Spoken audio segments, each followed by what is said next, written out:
1956, a man sat down in front of a microphone and recorded something that would quietly change millions of lives.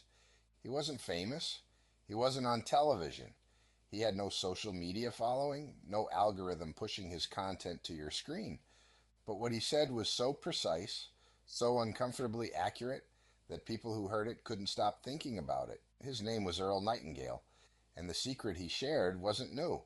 It had been known for centuries, hidden in plain sight, written about by Roman emperors, referenced by philosophers, whispered between the most successful people in history.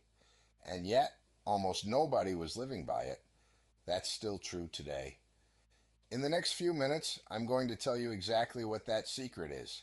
Not just the words, but why your brain resists it, why most people hear it and still do nothing, and what it actually looks like to apply it in your life starting today. Stay with me, because this might be the most important 10 minutes you've spent in a long time. Here it is, simple, almost irritating in how straightforward it is. We become what we think about. That's it. That's the whole thing. Earl Nightingale called it the strangest secret because it sounds almost too simple to be real. And yet, look around at the people you know. Look at the ones who are thriving, genuinely building something, progressing, becoming more. And look at the ones who seem stuck, cycling through the same complaints, the same frustrations, the same year on repeat. What's the difference? It's not intelligence. It's not luck. It's not even circumstances, though we love to tell ourselves it is. It's what they think about. Consistently, all day, every day. The mind is not neutral. It's a machine that produces outcomes in the direction of its dominant thoughts. Point it at problems and it finds more problems. Point it at possibilities and it begins to engineer solutions. This isn't mysticism. This is neuroscience. The brain's reticular activating system, the RAS, acts as a filter for your reality. It decides what to notice and what to ignore based entirely on what you've told it matters. What you focus on, you find. What you think about, you move toward. But here's where it gets uncomfortable, because knowing this isn't enough. In fact, knowing it might be making things worse. And I'll explain why. There's a version of this idea that's been watered down into something useless. Positive thinking, vision boards, repeating affirmations in the mirror.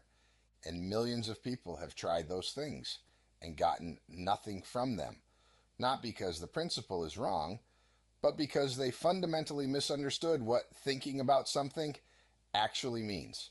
Nightingale wasn't talking about daydreaming. He wasn't talking about wishing. He was talking about orientation. The direction your mind is pointed when you're not consciously steering it. Your default mode, your background program. Think about a farmer. If a farmer wants corn, he plants corn. He doesn't plant corn seeds and then complain every morning that there's no corn yet. He doesn't dig the seeds up to check them. He plants and he trusts the process and he keeps doing the work that supports growth. Your mind works the same way. What seeds are you planting? What are you feeding your mind in the first 30 minutes of the morning? In the last 30 minutes before sleep? When your subconscious is most receptive? Most people spend those windows scrolling through other people's highlights, consuming fear-based news, or replaying problems they can't solve at midnight. And then they wonder why they feel stuck. So what does it actually look like to apply this? Not positive thinking, not affirmations. 3 things. First, define the target with precision. Vague goals produce vague results. I want to be successful is not a target, it's a wish.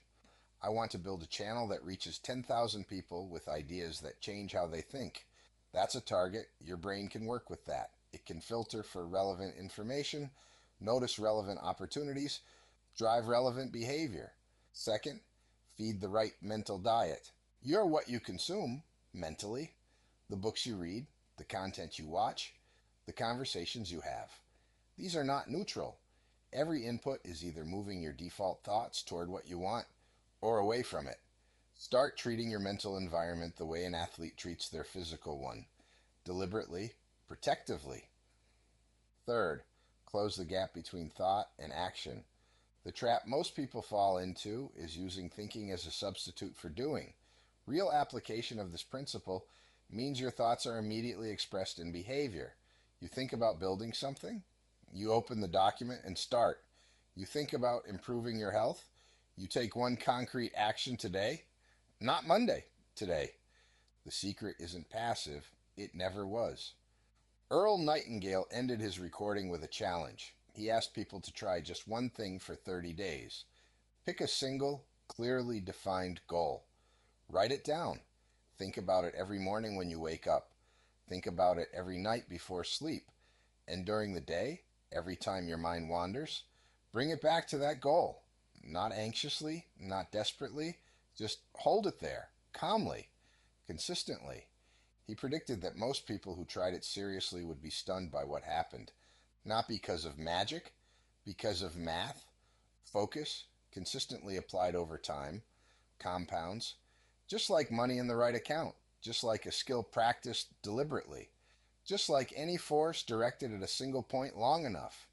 You become what you think about, you always have been. The only question is whether you're going to choose what that is or let the world choose for you.